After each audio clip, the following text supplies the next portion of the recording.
जान छुपले अपन तस्वीर के। देख ल सीना चीर के छुपल बाटे तहरा तस्वीर के। जी हाँ भैया, आ गेल बा मनी मिराज के नया गाना, जो कि एकदम बहुत बड़ा गाना बा। काहे कि एकरा में सब कलाकार पीछे हो जाएंगे, खेसारी लाल यादव, पवन सिंह, जितने भी कलाकार बारे, काहे कि सबके गाना के ऊपर चोरी के इंजाम लगल बा। लेकिन इनकर गाना पे एको गो ना ही अश्लील के आरोप लगल बा और ना ही चोरी के आरोप लगल बा।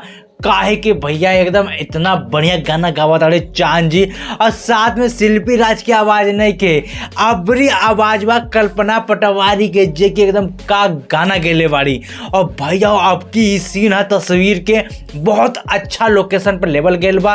काहे कि लोकेशन इतना बढ़िया है, पहाड़ों के बीच में, नदी के बीच में, कॉस्ट्यूम भी बढ़िया है, ड्रेस भी बढ़िया है, जरा में बिन्नू डी ग्रेट दिखिए और मनी मिराज देखिए। एकरा में कथक के भी डांस है बीच में, भैया कथक भी सीखे के मिली अगर गनमा सुनवा तो। और लव स्टोरी तो भर भर के एकरा में बा। इमरान भैया गनमा को लिखले बाड़े और बहुत अच्छा मैटर में बा। इहे से कहता नहीं कि खेसारी लाल यादव, पवन सिंह भी पीछा हो जाइए। काहे कि एकदम बहुत साफ सुथरा गाना है, ना ही ढोड़ी कच्चा चोली सब के जिक्र कैल गल बा गनमा में। इहे चलते गनमा एकदम खूब बजेला। काहे कि भैया वो पटवारी भैया एकदम खूब अच्छा गनमा गेले बारे ही वेलकम फिल्म में के सुनिए। और हमरो प्यार दुलार दी। भोजपुरिया समाज जिंदाबाद भैया।